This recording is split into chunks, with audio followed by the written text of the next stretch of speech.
Hello, this is Roy Potter again. I was asked actually to discuss some of the particulars of my last video just quickly so that some of the words that I use, you'll have a definition for them. Some questions came up about the difference between Kabbalah and Hechalot, and I just wanted to clarify that the Kabbalah, which means to receive, came about after the fall of the Second Temple, and it was designed to replace the Hechalot, which I'll talk about a little bit more in a minute, because they had lost the tools by which they could utter the sacred hidden names of God to attain to certain information from the different aspects of God. Kabbalah went into mostly the study of the Hebrew language, its meanings, its different levels of meaning, and today some of the Kabbalah has been popularized. You see Demi Moore and Madonna wearing the red thread around their left wrist, and that's kind of a magical form of Kabbalah. They say it's supposed to be for protection. There's actually another reason for it, but that understanding is fine as well. But the point is that that's what most people associate Kabbalah with. Kabbalah was a system of contemplation and meditation on the letters of the Hebrew alphabet or some other spiritual aspect, and it was not as it didn't have the same ability to get you to the same place that the Hechalot did. Now, as I said in the earlier video, there's some disagreement on that, but I think that we can pretty well show that that's the case. So anyway, with that information on Kabbalah, let's go back to Hechalot. Hechalot, of course, means the chambers, and the idea was to use sacred names, to utter the sacred names of God, to again approach certain aspects of God and to get particular answers. Now, the red heifer was another issue that people weren't sure about. Red heifer, of course, is a red cow. That's what it is. Now, they were supposed to take a red heifer that was pure and undefiled, without blemish, and to slaughter it, and then they'd burn it and take the ashes, and those ashes would be used in various ways, but the normal way was to go to a mikveh, which is, as I explained last time, was like a baptismal font. They would put a certain amount of the ashes there, not burn any, to purify the water. It was a ceremonial ritual, of course. I mean, there's probably really not much to actual purifying the water here. It's a ritual that they would go through.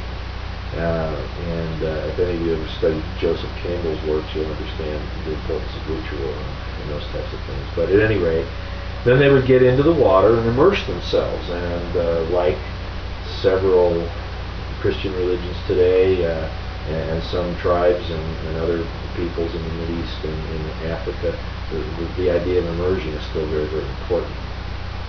So once they did that, and they would get out, and they would then dress themselves in some sacred garb, some type of a shawl with what they called tzitzit on the end.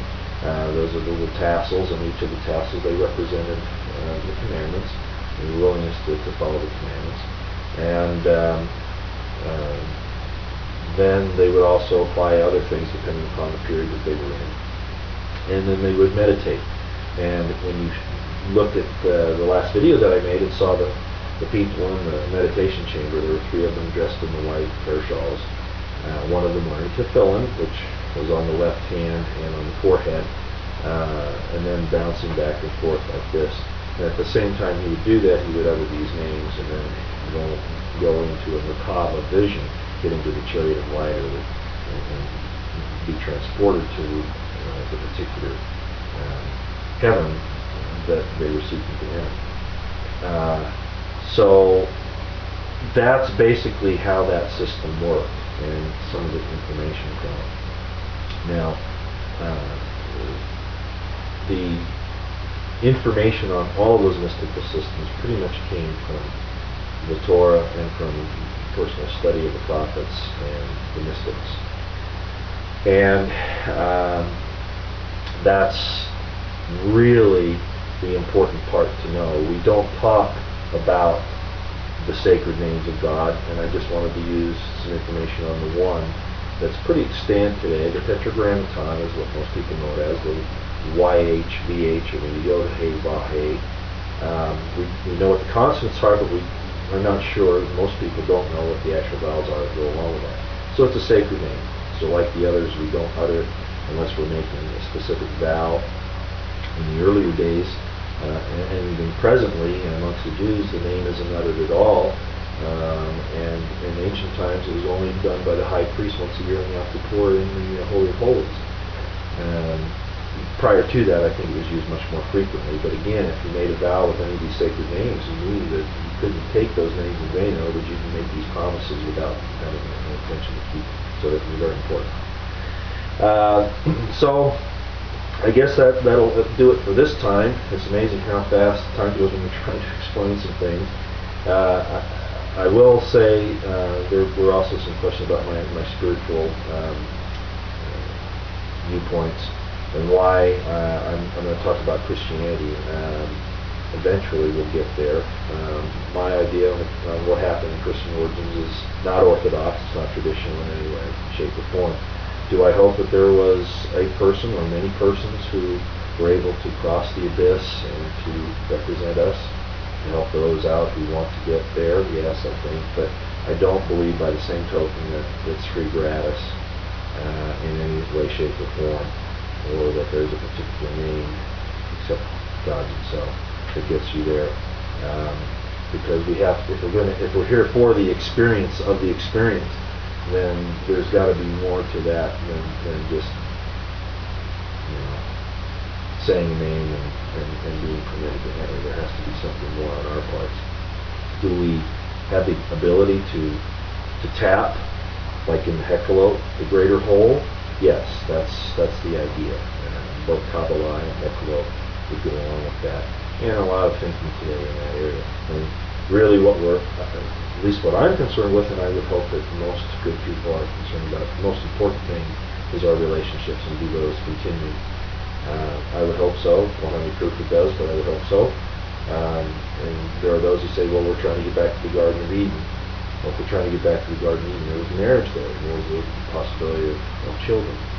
And then you take it a little step further and you find out that what was created there was in a similitude of the spiritual realms. So I'm hoping that those things continue on. Some of the most beautiful things of life are those things. And so good things are worthwhile, and hopefully they'll still be there. So that's my feelings on it. I hope everybody has a good day today, good week, however long it'll be before we talk again. Thank you very much for coming.